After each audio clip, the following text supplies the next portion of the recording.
Hey there, this is Clara with a new video for academic communication. Today I'm here to talk about Eric Topol's video, The Wireless Future of Medicine, and one of his articles, How Technology is Transforming Healthcare. Also, I'm going to talk about the bio future of joint replacement by Kevin Storr. All these topics have something in common: technology, how it is evolving, and how it is affecting medicine. Nowadays, we have technology everywhere around us, and we are used to it. We have these little machines that keep us in contact with each other instantaneously at all times. We can capture moments, we can check the weather, etc. But not unless we can use this capacity that we have and these advantages that we own right now, instead of our social side, put it into the medical field. Mark Topol talks about wireless technology, how we will be able to use all of this technology to measure by ourselves our blood pressure, our heart rate, to take tests and send them to the hospital, to do things that we needed a specialist person by ourselves anywhere we can. Not only that, but we could dispose of little instruments to record our daily routines and take information out of it, such as Fitbit, for example, that it controls the amount of exercise that you've done in a day, MyZeo, that tells you the amount of sleep that you've taken, if you rested or not, or if you need more or less. We could even prevent diseases, which will help us by taking a little and close look to all the details that we take from all these instruments, and looking for variations that we could take as danger that are not normal in a daily basis person. There are already a lot of institutions like the one in San Diego that are specialists in work for this innovation of human digitalization. Technology and research can lead into innumerable progress, such as the one that Kevin Storr did with his found of knee implants.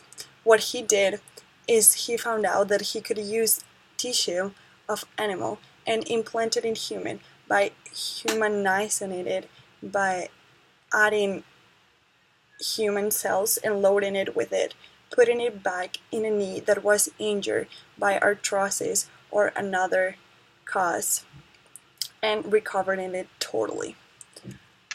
I honestly think it's really hard to imagine and to realize how much technology has changed in these past years, and it's something amazing to see how much we can get from the technology and apply it to medicine, and to create new things that will make us not better but more safe, and that will keep us protected and connected with our doctors or with our hospital at all time, and being able to see those things by ourselves and taking care of ourselves too.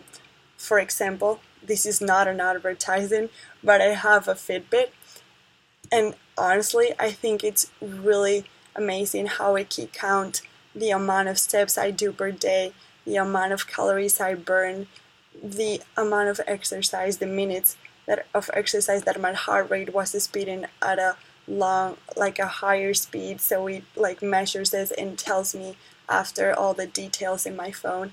I think that's something that a couple years ago we would never think about that it was possible to do, and now we see it as something that everyone can get. But I don't also think that's the reality. We live in a really big world, in a world that is not equal whatsoever. We do have technology and we can take a lot of advantage out of it, but at the same time it's true that there's part of this world that don't have the same resources that we do. Right now, comparing technology and medicine, there's two sides of the world that are ones are like the ones that are advantaged, that are like this, and then there's that have an average level of medicine. If we keep increasing that difference, it's not that they're going down, they are gonna have still the same resources, but we're increasing ours, making the difference even bigger and bigger and bigger. What's gonna happen is at one point the difference is gonna be too big to take them back, and we're gonna be leaving people behind. And it's not that we cannot give them the resources and provide them the technology to be able to keep up with us. Is that that part of the world does not have the amount of money that they need to keep up with the technology that is required.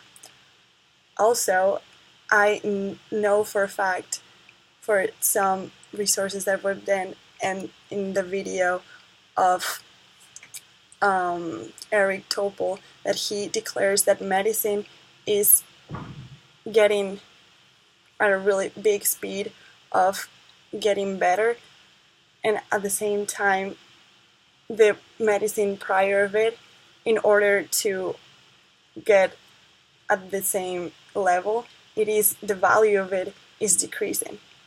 In which this case we could say that the people that do not have the same resources that we do could keep up with this speed, but it will be in a couple years after.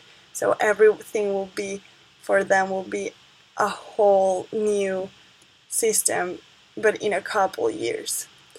Also, even though we have this huge gap, we could always try to put that technology into that world by other methods, because I honestly think this technology that we have right now is one of the most complex things that we could have, but at the same time one of the things that could help us the most.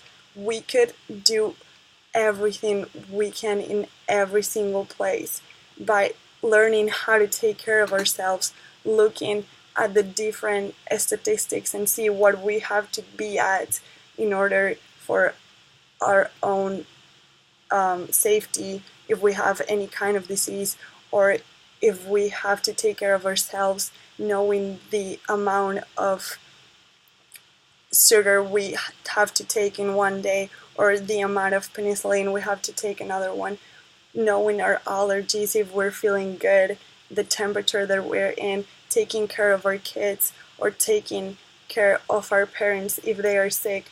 I think it's something that it's amazing to think about how healthcare can change with it.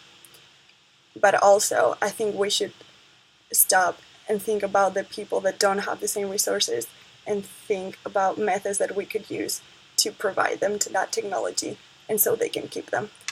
Thanks for listening again. I hope to see you soon.